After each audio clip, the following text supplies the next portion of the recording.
the time. What led to your decision to leave Birmingham? Well, I really left Birmingham to join the Marine Corps. And at that time, there was not many black people going to the Marine Corps. I fortunately took a test with a white sergeant in the post office, and he was surprised that I passed the test so well. And I was just turning 15, and he when I took the test, he saw how my score was. He said, if I could just get my mom to sign it, he'd do the rest to get me in the Marine Corps.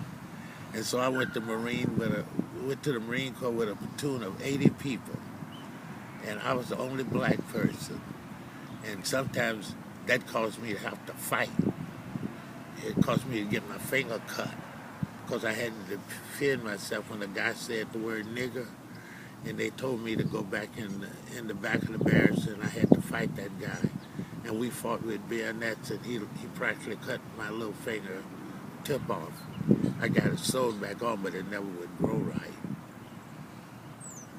But it was even in Marine Corps, I saw segregation that was so brutal and mean that it turned me into a real tough person. When I went in the Marine Corps, I was real tough because I had been called every kind of insulting name. People had tried to fight me, and I learned how to defend myself real well. So that leaving the house, I didn't want to be a bus boy. You know, when I graduated from high school, I didn't want to be a bus boy or sweeping the floor. I said, my mom told me once I graduated from high school, I'd be a man. And I want to be a man. We covered those, so you don't. Okay. You got ahead of us with your Marine Corps. Oh, That's good. oh, That's yeah, great. Well, it blended. Yes, it did. Tell about when you first came to St. Louis. The reason that I came to St. Louis was that on April the 4th in 1968, I was standing on a balcony beside Dr. Martin Luther King. And I was a part of the demonstration we were having, fighting for the garbage man to get fair wages. And Dr. King was visiting, and I was helping as a part of hosting him into Memphis. And standing beside him that afternoon, he was hit by a bullet in his neck and face, and he fell on the walkway up on the second floor. And I realized that I needed to get my family to safety. So when I could get away from the motel, I went home and told my wife that I had to get her and our children away from there because they told me because I had been taking part in the demonstration that we were in some danger. And so I counted up our money and got on a Trailways bus. I picked the town. I picked St. Louis because it was the biggest town on top of Memphis. And I knew I could hide if I got into Memphis, that I could hide me and my wife and children. And we walked from the bus station up into the middle of the city where we found a vacant house. And I put them in the basement of the vacant house because it had a bed in it. And I went out and tried to find work and to get food and to find a better place for my wife and children. And I did find a job at Concordia Seminary where I became a janitor. And I worked there until I could get me a house over in this neighborhood. And right where we're sitting is the house I bought. It was a 3-story house. It was the house of the 7 gables, built for the 1904 World's Fair, but it was empty. And I bought it for $1,000. And I surprisingly found it was pretty much well placed to move into right now, right then. And we moved into it. I promised the man I bought it from that I would try to do good work out of the house. That's what he sold it for me like that. I told him I was going to do good and help people. And he told me that there were pigeons up in the loft. And I thought he was going to raise the price because I like pigeons. And so I said, now you're going to raise the price. He said, no. And for the first weeks or two, we ate a lot of those pigeons. They were good.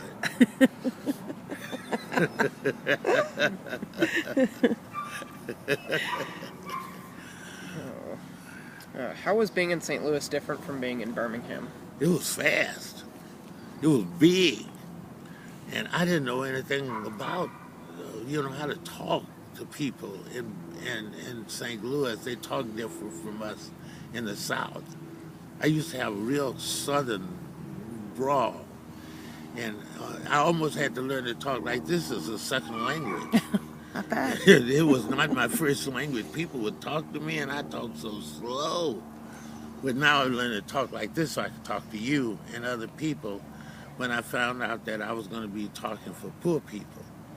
Because we were poor ourselves, and I had said if I found myself food to eat, that I would share any other food with people who came to me looking for food.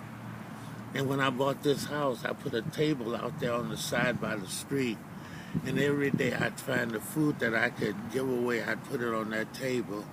And that started not only my work here, but it started the Peace Park. Because I told everybody this ground behind me was going to be a place where people can come, and if someone bothered them, we would try to help them. And so this became a place where you could run for safety. So I named it the Peace Park. I didn't buy it, I just took it. People asking me now, how did you get that property? I took it, and the city said, hey, you're keeping it safe, just keep it. And they told me I could get any other land that's empty over here if I wanted to. And so I could really make some annexes for the Peace Park, but it'd be too big for me to watch.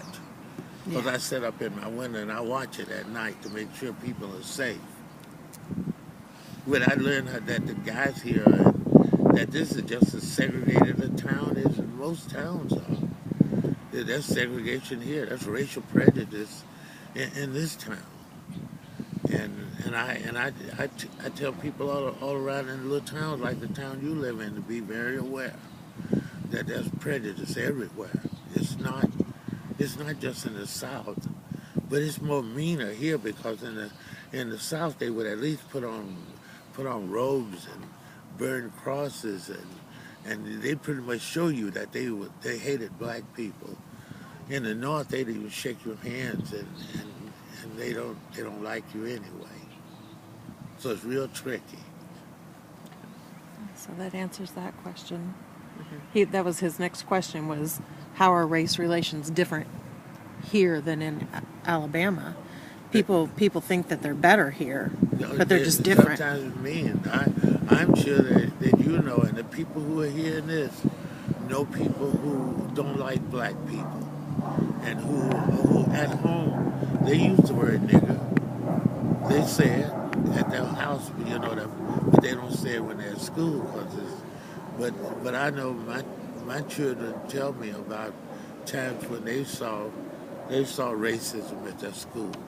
And other children have told me, white and black kids, have told me about racism at their schools. So it's still a battle to be won. What Dr. King did and what we did in the South there's still a battle to deal with. And hunger and being poor is a way to get segregated in this place too. We already answered this question a little bit ago. Whatever the question was, what did you do when you came here to support your family? But you said put them in the vacant house. And then I got a job with the seminary as a janitor. Bought the 3-story house here. Yeah, I bought a 3-story house for $1,000. So the next question is, do you have any children? I have a lot of children. I have 21 boys and 5 girls. The boys are mostly named Otis. Many of them are I have 2 in Panama. I have some in Mississippi and in Tennessee and in Arkansas, Little Rock. I have some who are still in the military, a couple. But I have school teachers, I have policemen and firemen, have just about every kind of job there is. I have children here in St. Louis who are still in school and doing good things. But they're trying to get an education so they can live with you and that they can get with you and build a better place. They think that they get with you and people like your mom and her friends who are trying to make that separation between blacks and whites, trying to erase it, trying to make things better.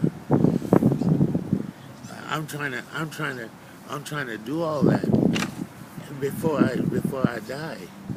And I've been in a rush to do things because I have a cancer, and that cancer was mean. When they found it 15 years ago, they told me I wasn't going to live 2 to 3 years, but I battled it, and I'm still living so that I can make sure my little boys get to college. I want them to get in college, and I want them to be smart enough to take care of themselves, and I want them to be smart enough to do the work that I started here. And I have some of them who promise to do that, even some girls who promise that they're going to take their education to work on things, issues that are here in St. Louis. I pray that happens. Is there anything special you would like to tell us about the way you named your children? Yes, it is from our family's experience with slavery. In slavery, you know, when you have a child, it can be sold. So I had some relatives from back in those days out of New Orleans, where some of my family came in from West Africa, and they thought that their children would be sold, so they named their children the same names. One of them named their kids Otis. My daddy was one of 9 Otis Woodards, and all his brothers are named Otis. And then their children are named Otis. So you'll find those Otis Woodards all over the United States. Some of them put themselves in the telephone dictionary with different names because they've been mixed up in their credit. It's really been mixed up. Oh, yeah, I never thought of that. Sometimes my credit turns totally gold. And I think it's because I got a couple of sons that are born near the same day and the same month as I am. And sometimes they get stopped on traffic tickets because of their names. And so one car was stopped up there on Highway 44 near the Chrysler plant with 4 Otises in it. And the police told the driver to pull out his driver's license, and he pulled out his driver's license, so the cop said, your name Otis? He said, your name Otis Woodard. So he looked at the passenger and said, I guess your name Otis Woodard. He said, yeah, my name Otis Woodard. He said, don't tell me the 2 guys in the back name Otis Woodard. They said, yeah. He said, get out and get against the car. Oh. He thought they were faking. And then the captain who was hearing them over the radio said, ask him is their dad named Otis Woodard. And when he said, yeah, the captain said, you can let them go. They're good guys. Said they got a crazy daddy. But